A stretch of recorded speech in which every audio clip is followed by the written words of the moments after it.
Bonsoir maître. Bonsoir. Alors, nous avions appris l'exfiltration de votre client, l'honorable Pachagnon Singbe, qui se trouve actuellement au pavillon militaire du CHU Sylvanus Olympio. Alors dites-nous dans quelles conditions M. Pachagnon Singbe a été envoyé au pavillon militaire et pourquoi vous refuse-t-on de le voir?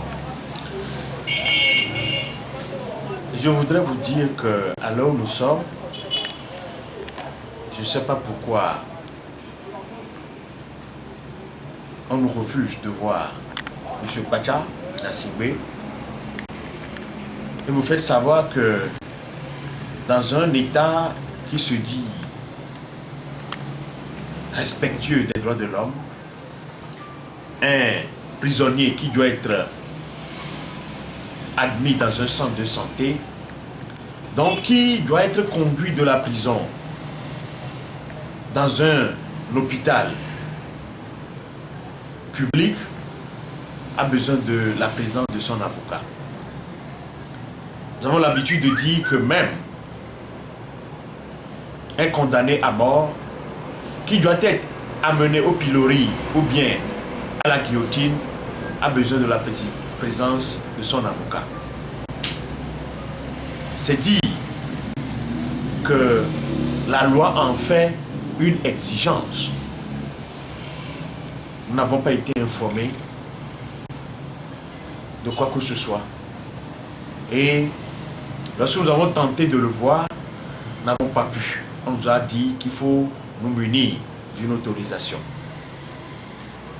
Je crois que c'est anormal et c'est une violation flagrante des règles élémentaires qui régissent la profession d'avocat et d'ailleurs une violation des droits de l'homme. Parce que nous avons dit que Pacha, lorsqu'on devait l'amener de la prison au pavillon militaire, a réclamé la présence de ses avocats. Et si on refuse aujourd'hui à ses avocats de le voir, cela constitue une forme de torture psychologique pour lui. C'est pourquoi nous parlons de violation des droits de l'homme.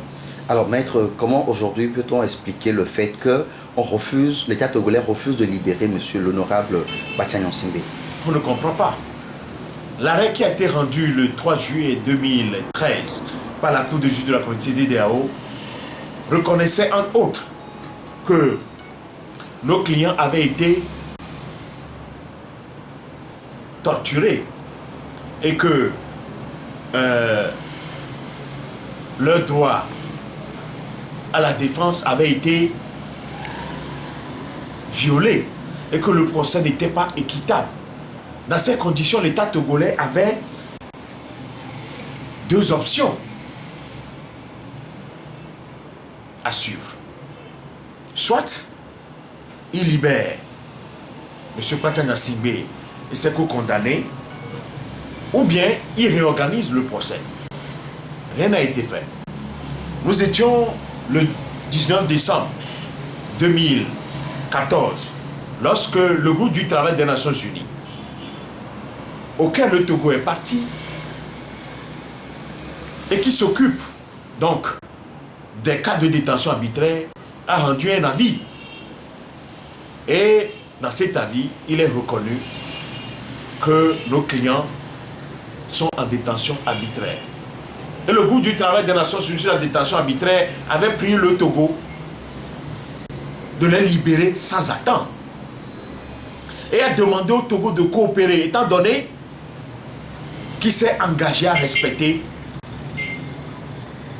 les instruments internationaux protecteurs des droits de l'homme. Et de surcroît qu'il est membre des Nations Unies. Mais jusqu'à ce jour, rien n'a été fait.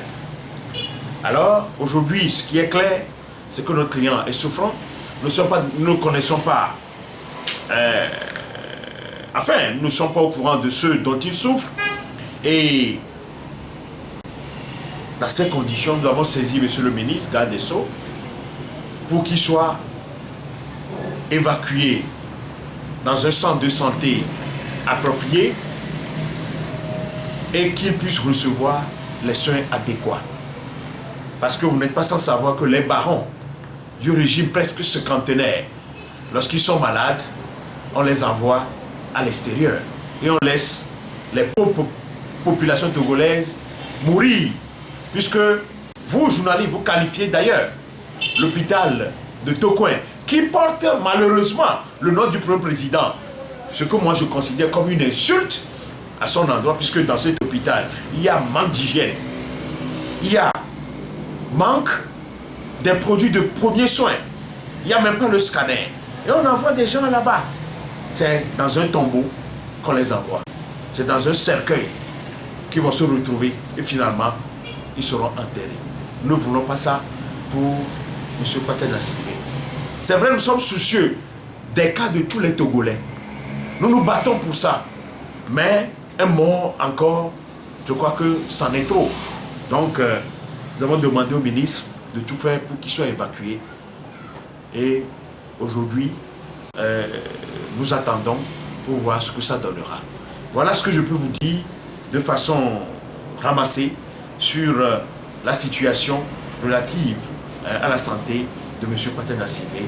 Je vous remercie. Merci beaucoup, maître.